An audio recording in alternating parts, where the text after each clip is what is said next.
Hello students. आज का हमारा टॉपिक है प्रतिशतता। प्रतिशतता परसेंटेज। ये जो टॉपिक है लगभग सभी कंपटीशन एग्जाम में आता है।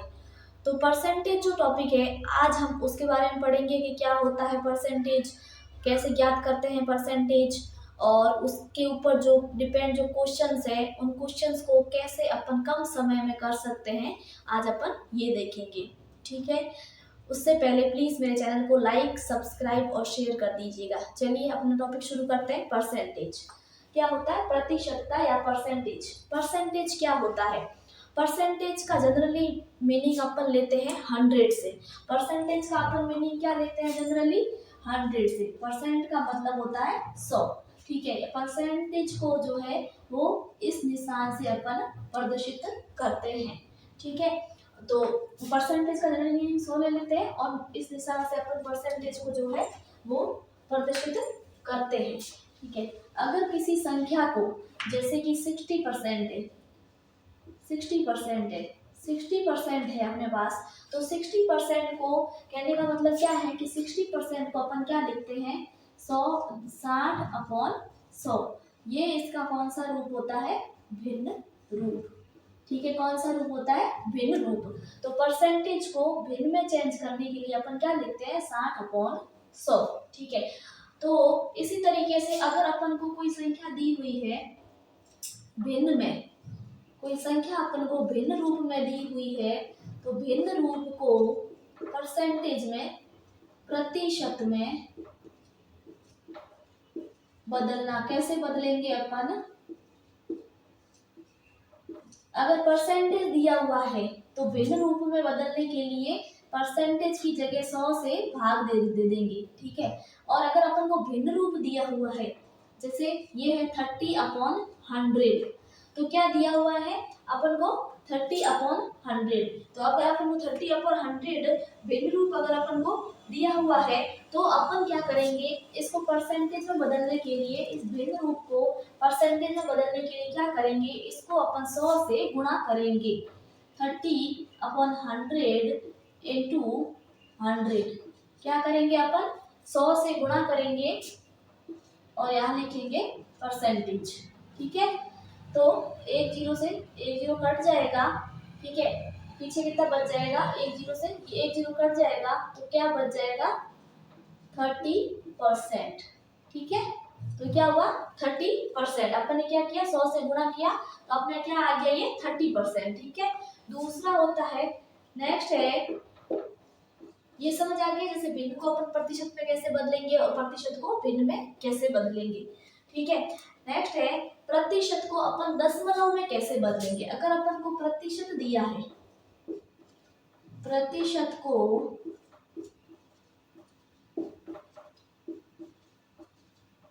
दशमलव में बदलना। अगर अपन को प्रतिशत दिया है और अगर अपन को प्रतिशत दिया है उसको अपन को दशमलव में बदलना है, तो अपन कैसे बदलेंगे? जैसे कि एग्जांपल के रूप में अगर अपन ले ले 25%, अगर अपन को 25% दिया है तो इसको दशमलव में कैसे बदलेंगे? 100 का अपन भाग देंगे इसमें, तो क्या आ जाएगा? 0.25%। क्या आ जाएगा अपने पास? 0.25%। क्या करेंगे अपन? 100 का भाग देंगे तो अपने पास आ जाएगा ये 0.25%। अगर अपन को फॉर द एग्जाम्पल जैसे 0.3% है, तो क्या करेंगे? 0.3/100। ठीक है, अब इसमें भाग देने से पहले अपन क्या करेंगे? इसका पॉइंट हटाएंगे, तो पॉइंट की जगह 1 आ जाएगा, संख्या 1 है तो एक जीरो आ जाएगा। अब नीचे कितने? 3 जीरो हो गए, तो 3 संख्या को छोड़ के जीरो लग जाएगा, तो 0.003%। ये भाग देना तो सबको आता होगा, वरना ये देख लीजिए कि पॉइंट हटाएंगे तो यहाँ 1 आ जाएगा, फिर एक संख्या है तो यहाँ 0 आ जाएगा, फिर 3 संख्या है, 3 जीरो है नीचे, तो ऊपर 3 अंक छोड़ के पॉइंट लगेगा, क्योंकि अपन 3 के बाद अगर अपन 0 0 लगाते तो ये 300 बन जाता, वैल्यू चेंज हो जाती, इसलिए अपन इसमें आगे 0 लगा के पॉइंट लगा देंगे। ठीक है, नेक्स्ट देखिए, दशमलव को अगर अपन को कोई संख्या दशमलव में दी हुई है, दशमलव को प्रतिशत में बदलना।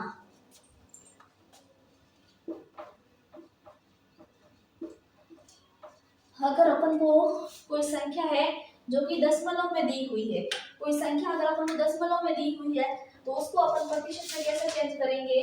तो देखिए जैसे कि 0.35 है, 0.35 एक संख्या है, ठीक है। तो 0.35 है, 0.35 क्या एक संख्या है, इसको अपन क्या करना, दशमलव में चेंज करना है। तो अपन इसको 100 से गुणा करेंगे। तो 0.35 इंटू 100%।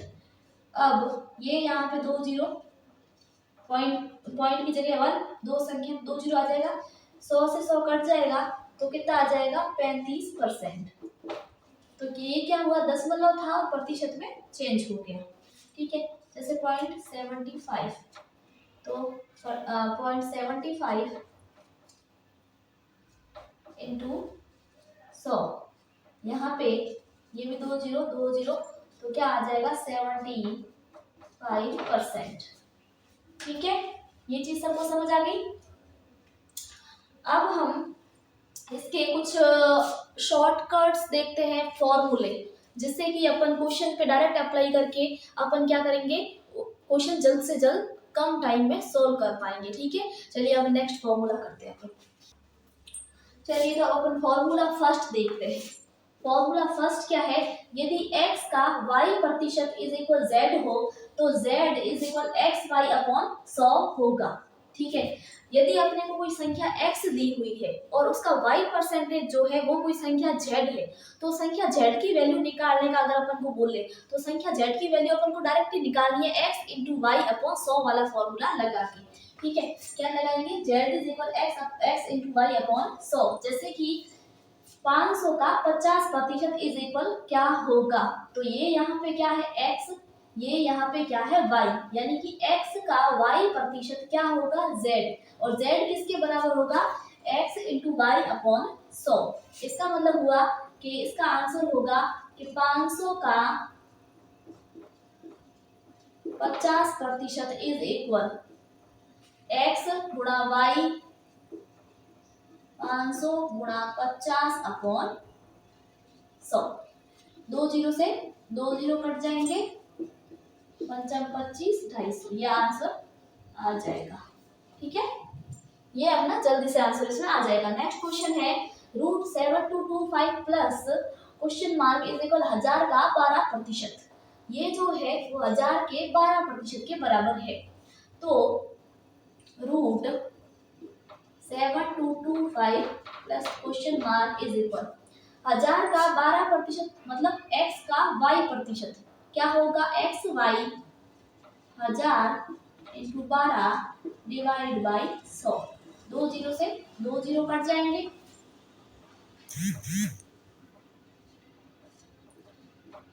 7225, यहाँ मान लेते हैं इसकी वैल्यू z मान लेते हैं इसको, कि अपन को यहाँ पे कोई z है इसकी वैल्यू निकालनी है, is equal 120, z is equal 120 minus 7225, 120 minus 85 का वर्गमूल, 7225 का वर्गमूल 85 होगा, 85 इंटू 85 गुणा करेंगे तो 7125 आएगा, ठीक है। तो 120 माइनस 85, तो पीछे कितने बच जाएंगे, 10 में से 5 जाएंगे तो 5, 11 में से 8 जाएंगे तो 3, 35। तो ये जो है अपन ने यहाँ पे क्वेश्चन मार्क वाली जगह z माना था, इसकी वैल्यू आई है 35 आंसर, ठीक है। तो ये फर्स्ट फॉर्मूला समझ में आ गया। इस तरीके के क्वेश्चन आए कोई भी तो अपने को डायरेक्ट एक्स वाई अपॉन 100 वाला फॉर्मूला लगा के डायरेक्ट क्वेश्चन को कर लेना है, ठीक है। अब अपन करते हैं नेक्स्ट फॉर्मूला।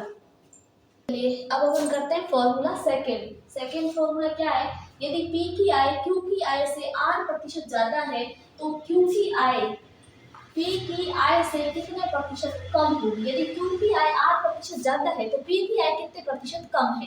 तो पी की क्यू की आई में प्रतिशत कमी, क्यू की आई में प्रतिशत कमी इज इक्वल होती है R upon 100 plus R into 100%। कितनी कमी होगी? R upon 100 plus R into 100% की कमी होगी क्यू की आई में। ठीक है, तो अब देखते हैं क्वेश्चन, एग्जाम्पल के थ्रू समझते हैं। यदि प्रकाश की आय नवीन की आय से 50% अधिक है, प्रकाश की आय जो है वो नवीन की आय से 50% ज्यादा है, तो नवीन की आय प्रकाश की आय से कितने प्रतिशत कम है?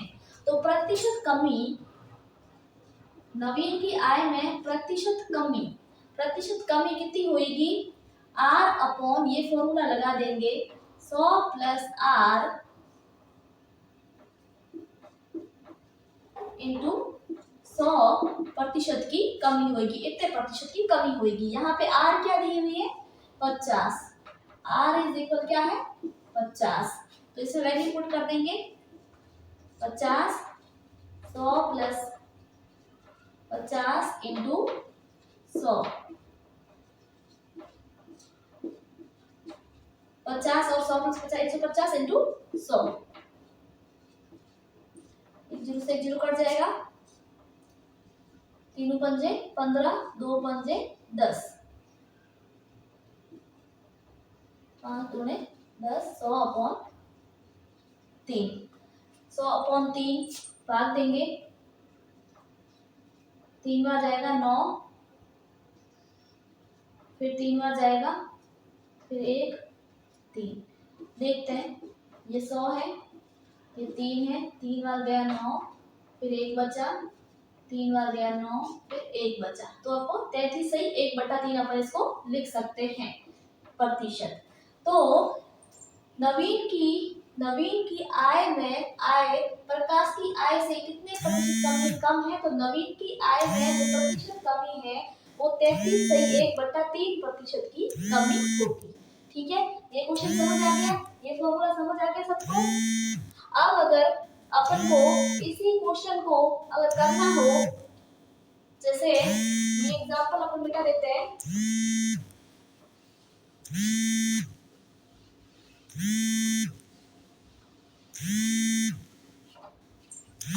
यदि ये कह दिया जाए कि पी की आय क्यू की आय से r% कम है, r% कम है, r% कम है, तो क्यू की आय पी की आय क्यू की आय से r% कम है, तो क्यू की आय पी की आय से कितने प्रतिशत अधिक होगी?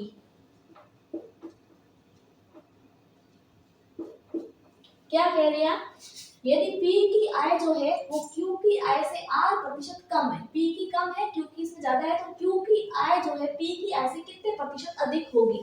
अगर इसी में ये चीज बोल दी जाए तो अपन क्या करेंगे? जब अपन को प्रतिशत कमी नहीं निकालनी है, अधिकता निकालनी है,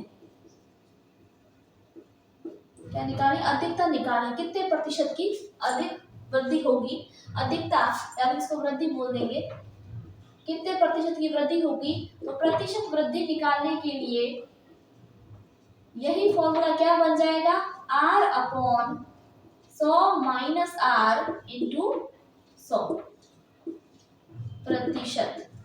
क्या होगा? यदि अपन को प्रतिशत वृद्धि निकालनी है तो यह माइनस हो जाएगा, प्रतिशत कमी निकालनी होती है तो प्लस हो जाता है। अगर यहाँ कमी है तो यहाँ प्लस है, यहाँ वृद्धि है तो यहाँ माइनस है।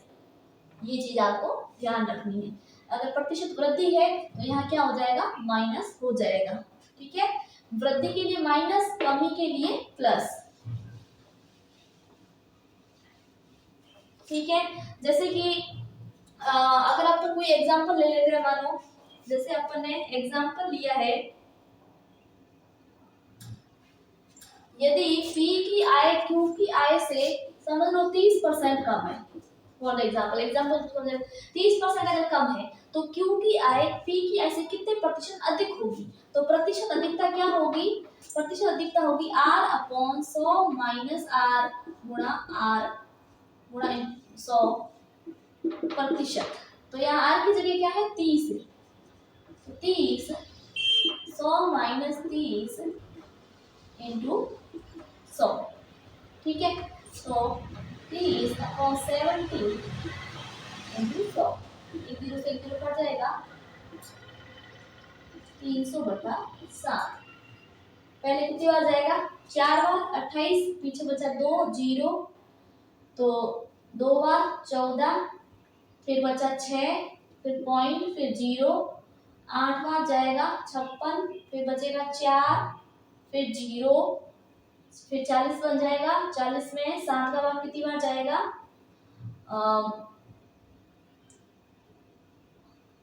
40 में जाएगा 5 बार, 35।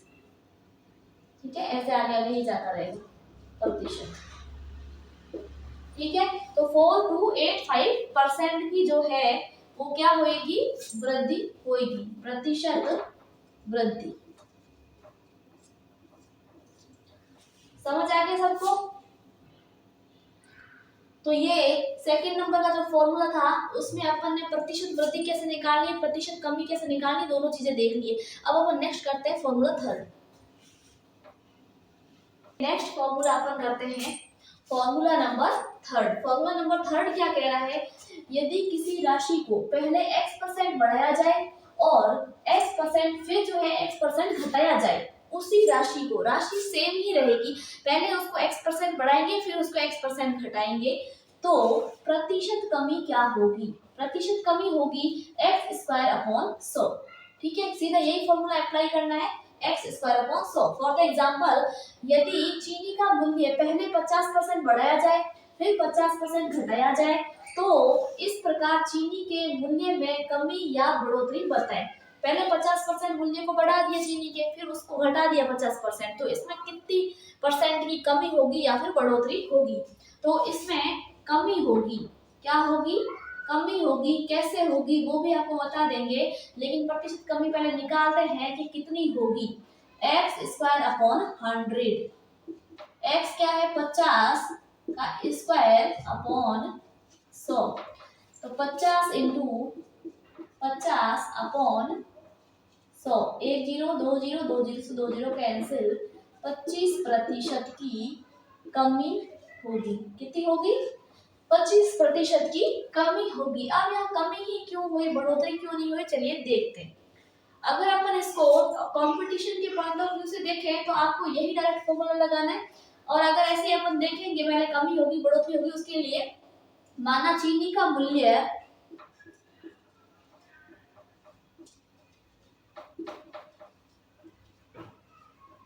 चीनी का मूल्य 100 रुपए, कितना है, चीनी का मूल्य है 100 रुपए, चीनी का मूल्य कितना है, 100 रुपए। ठीक है, 100 रुपए है, पहले उसमें क्या किया, 50% बढ़ाया, तो 50% बढ़ाने पर 100 पे 50 रुपए बढ़ा दिए, तो 50% बढ़ाना मतलब 100 के ऊपर 50 रुपए बढ़ाना, तो कितना हो गया, 150 रुपए। अब चीनी का मूल्य कितना है, बढ़ाने के बाद 150 है, बढ़ाने के बाद फिर घटाना, बढ़ाने के बाद फिर से घटाना है, तो फिर जो है 50% घटा दिया, तो अब 150 मूल्य होने के बाद 150 का 50% घटा दिया। ठीक है, तो 50% घटाने पर फिर 50% घटाने पर 150 का 50% घटा दिया जाएगा, तो 150 का 50% कितना होता है, पहले तो वो निकालेंगे, उसके बाद 150 में से 50% घटा देंगे। ठीक है, तो 150 का 50% अगर घटाएं तो डायरेक्ट ये भी लिख सकते हैं अपन, निकाले नहीं, डायरेक्ट ऐसे लिख सकते हैं कि 150 में से 150 का 50% जो है वो घटाना है। 150 में से 150 का 50% ये है, वो इसमें से घटाना है। क्या बोला है, घटाने का। तो एक जीरो, दो जीरो, एक जीरो, दो जीरो, ठीक है, कैंसिल हो गया। 150 माइनस 75, 15 इंटू 5 75, पीछे कितना बच गया, 75। तो अब कितना हो गया, फिर 50% घटाने पर चीनी का मूल्य हो गया 75 रुपए। मूल्य था कितना, 100 रुपए। कितना मूल्य था, 100 रुपए पहले मूल्य था, फिर बढ़ाया तो 150 रुपए हो गया, फिर से घटाया तो 75 रुपए हो गया। तो ओरिजिनल मूल्य से ये कितना कम हो गया, 100 माइनस 75 इज इक्वल 25 रुपए। कितना कम हो गया? 25 रुपए, यानी कि 100 रुपए के पीछे 25 रुपए कम हो गया, यानी कि 25% कम हो गया। ठीक है, इसीलिए ये क्या हुई है? प्रतिशत कमी हुई है। ठीक है, सबको समझ आ गया ये क्वेश्चन? चलिए नेक्स्ट फॉर्मूले की तरफ चलते हैं। चलिए अब करते हैं अपन नेक्स्ट फॉर्मूला, फॉर्मूला नंबर 4।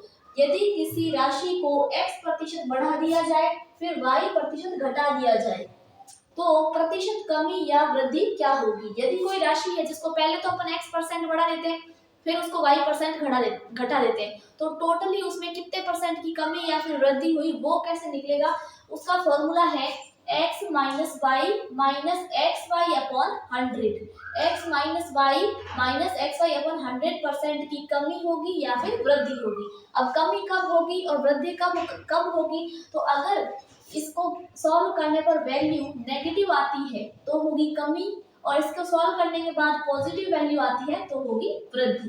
ठीक है, अब फॉर द एग्जांपल यदि चीनी के मूल्य में 50% की वृद्धि की जाए और फिर उसमें 30% की कमी कर दी जाए तो चीनी के मूल्य में वृद्धि या कमी क्या होगी? चीनी का मूल्य है उसमें पहले 50% की वृद्धि कर दी और फिर उसमें 30% की वापस कमी कर दी, तो टोटली वृद्धि या कमी है वो कितने प्रतिशत की होगी? तो सबसे पहले अपन इसको सॉल्व करते हैं।